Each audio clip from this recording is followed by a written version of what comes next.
दोस्तों, एक बार फिर से आपका स्वागत है हमारे चैनल पर। मेरा नाम सोना है। मेरी उम्र 21 साल है। अभी मेरी शादी को 6 महीने गुजरे ही थे कि मेरे पति की मौत हो गई। पति के मरने के बाद मैं 6 महीने तक तो ससुराल में ही रही और फिर मेरे माँ बाप मुझे लेने आ गए। लेकिन मैं उनके साथ नहीं गई क्योंकि मैं अपने माँ बाप पर बोझ नहीं बनना चाहती थी, क्योंकि मेरे पापा की हालत कुछ ठीक नहीं थी। उन्होंने बहुत ही मुश्किल से मेरी शादी की थी। मेरे ससुराल वाले अच्छे खासे अमीर थे। मेरी सास के सिर्फ 2 ही बेटे थे और उनकी एक बेटी थी। मेरा देवर जो मेरे पति से 2 साल का छोटा था। मेरे पति के मरने के बाद मैं चाहती थी कि मेरी सास मेरी शादी मेरे देवर के साथ कर दे। इसीलिए मैं उनका दिल जीतने की बहुत कोशिश करती थी। मैं घर का सारा काम खुद ही करती थी और रात को सोने से पहले अपनी सास के पैर भी दबाया करती थी। मुझे जितना भी हो सकता था मैं अपनी सास की सेवा करती थी और उन्हें कभी भी शिकायत का मौका नहीं देती थी, क्योंकि मैं चाहती थी कि वह एक बार फिर से मुझे अपनी बहू बना ले। मेरी एक ननद थी जो शादीशुदा थी। वह बहुत ही कम हमारे घर पर आया करती थी, क्योंकि मेरी सास ने उसकी शादी भी एक बहुत ही अमीर घर में की थी। इसीलिए वह अपने ससुराल में ज़्यादातर रहना पसंद करती थी। उसके घर में तो हमारे घर से भी ज़्यादा ऐशो आराम मौजूद थे और वह अपने ससुराल में बहुत ही खुशी खुशी जिंदगी बिता रही थी। लेकिन मेरी ननद जब भी आती थी, मैं उसकी बहुत ही अच्छे से खातिरदारी करती थी। उसकी पसंद के सारे खाने बनाती थी और उसके बच्चों का भी बहुत ख्याल रखती थी।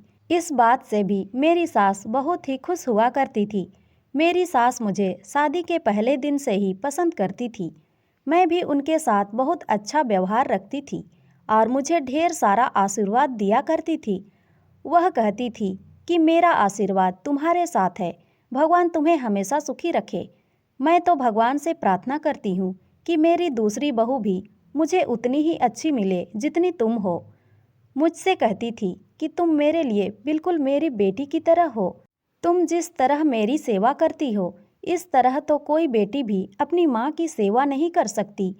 मैं अपनी सास का किसी तरह भी दिल जीतना चाहती थी, क्योंकि हमारे घर में सिर्फ मेरी सास की ही हुकूमत चलती थी। हर चीज़ उनके कहने पर ही होती थी। उनकी मर्जी के बिना तो घर में पत्ता भी नहीं हिल सकता था। अगर कोई बात उनको बुरी लग जाती थी तो फिर इस घर में उनका कोई नाम भी नहीं लेता था, क्योंकि मेरी सास बहुत ही सख्त मिजाज की औरत थी।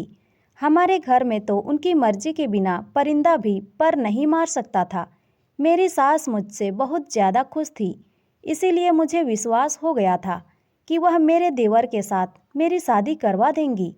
मेरा देवर जो कि दुबई में डॉक्टर की पढ़ाई कर रहा था, उसके वापस आने में सिर्फ 3 महीने ही रह गए थे और मैं मन ही मन में बहुत खुश हो रही थी कि एक बार फिर से यह घर मेरा हो जाएगा और मैं इस घर की मालकिन बन जाऊंगी, क्योंकि मैं अपनी पूरी ज़िंदगी गरीबी में गुजार कर आई थी और यहाँ आकर मुझे पता चला था कि ज़िंदगी के ऐशो आराम क्या होते हैं। अब मैं ऐशो आराम अपने हाथों से गंवाना नहीं चाहती थी। मेरा ससुराल बहुत ज़्यादा अमीर था। मेरे ससुर के पास बहुत सारी ज़मीन थी जो उन्हें अपने बाप दादाओं से विरासत में मिली थी। ये लोग खानदानी अमीर थे। मेरा देवर भी दिखने में काफ़ी खूबसूरत और स्मार्ट था। अगर मैं अपने माँ बाप के घर चली भी जाती तो फिर पूरी ज़िंदगी अकेले कैसे काटती। मुझ जैसे गरीब ऊपर से विधवा लड़की से शादी कौन करता। इसीलिए मेरी पूरी कोशिश थी कि मेरी सास मेरी शादी अपने दूसरे बेटे से करवा दे। मैंने भी क्या किस्मत पाई थी। जब मेरी शादी हुई थी तो मैं बहुत खुश थी कि मेरी शादी एक पैसे वाले घराने में हो रही है। अब तक मैं हर चीज़ के लिए तरस कर जी रही थी। अब मुझे तरस कर जिंदगी नहीं गुजारनी पड़ेगी। लेकिन भगवान ने मेरी ये खुशियाँ भी 6 महीने के अंदर ही छीन ली। 6 महीने में ही मैं विधवा हो गई थी। मैं चाहती थी कि देवर से शादी हो जाए और मैं इस घर में ऐशो आराम के साथ रहूं और अपनी सास की तरह पूरे घर पर अपना रोब जमाना चाहती थी।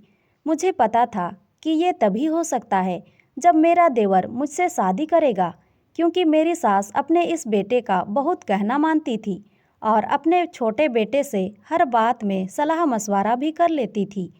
मेरे पति बचपन से ही बीमार रहते थे और बचपन की यह कमजोरी उनके शरीर से जवानी तक नहीं निकली थी। वह देखने में काफ़ी दुबले पतले और सांवले रंग के थे। इसीलिए तो मेरे जैसी गरीब लड़की की शादी इतने अमीर परिवार में हो गई थी। लेकिन मैं फिर भी अपने पति के साथ खुशी खुशी ज़िंदगी गुजार सकती थी। पर मेरे पति ने मेरा साथ नहीं दिया और मुझे छोड़कर भगवान को प्यारे हो गए। हम भले ही गरीब थे, लेकिन अगर मेरे पापा को पता चल जाता कि मेरे पति को कोई बीमारी है, वह बचपन से ही बीमार रहते हैं, तो मेरे पापा कभी भी अपने बेटी का रिश्ता इस घर में नहीं करते। मेरे पापा को इस बात की बिल्कुल भी जानकारी नहीं थी। इसीलिए मेरी सास ने मेरे पापा से मेरा रिश्ता मांग लिया था और इस तरह से मैं इस घर में आ गई थी। पर होनी को कौन टाल सकता है। मेरी शादी को अभी 6 ही महीने गुजरे थे कि मेरे पति की तबीयत अचानक ही खराब हो गई। मेरी सास ने मेरे पति के इलाज पर पैसा पानी की तरह बहाया था और उन्हें दूसरे देश इलाज के लिए भी भेजना चाहती थी। लेकिन अब उनके पास ज़्यादा समय नहीं बचा था कि वह दूसरे देश पहुंच पाते और इलाज कर पाते। उन्होंने कुछ ही दिनों में दम तोड़ दिया था। अपने पति के मरने के बाद मैं 1 साल तक अपने सास ससुर और ननद की सेवा करती रही। पूरे घर को अच्छे से संभाला हुआ था। पर उस दिन मुझे बहुत दुख हुआ जब मेरी सास ने कहा कि मैं अपने छोटे बेटे के लिए लड़की ढूंढ रही हूँ। अब मैं उसकी शादी करना चाहती हूँ। मैं मन ही मन में यह सोच रही थी कि मैं जो दिन रात उनके आगे नौकरानी बनी फिरती हूँ, उनकी सेवा करती हूँ, तो शायद मेरी सेवा से खुश होकर मेरी सास मुझे अपने छोटे बेटे की बहू बना लेंगी। लेकिन मेरी सारी मेहनत और उम्मीद पर पानी फिर जाएगा, ऐसा मैंने कभी सोचा नहीं था। मैं यह हरगिज नहीं होने देना चाहती थी। एक दिन मैं और मेरी सास एक बहुत ही पहुँचे हुए बाबा के पास गए थे। मेरी सास तो न जाने कब से इन बाबा के पास आ रही थी। वह हर सोमवार को बाबा के पास जाती थी और उनका आशीर्वाद लेती थी। हम जैसे ही वहाँ पहुँचे तो वहाँ पर एक नौजवान लड़की भिखारियों की लाइन में बैठी हुई थी, जो कि अंधी थी। उसे देखकर मेरी सास को शायद उस पर दया आ गई थी और इसीलिए वह उसके पास जाकर बैठ गई और उससे पूछने लगी कि तुम्हारे साथ कोई हादसा हो गया है क्या? तुम यहाँ पर क्या कर रही हो और तुम कहाँ रहती हो? मेरी सास इस तरह से बातें कर रही थी जैसे वह उसे बहुत पहले से ही जानती हो। मैं इस बात पर हैरान हो रही थी कि मेरी सास एक भिखारी के साथ कैसे जाकर बैठ गई और वह उसे किस तरह जानती है। मेरी सास उससे माफ़ी भी मांग रही थी और कह रही थी, बेटा मुझे माफ़ कर दो, तुम मेरे साथ मेरे घर चलो। वह अंधी लड़की बहुत ही गुस्से में लग रही थी। उसने मेरी सास से कहने लगी, मैं आपके साथ हरगिज नहीं जाऊंगी। मेरे साथ जो कुछ भी हुआ है वह आपकी ही वजह से हुआ है और इसके लिए मैं आपको कभी माफ़ नहीं करूंगी। दोस्तों, कहानी का अगला भाग जानने के लिए हमारे साथ जुड़े रहें और हमारे चैनल को सब्सक्राइब ज़रूर करें। धन्यवाद।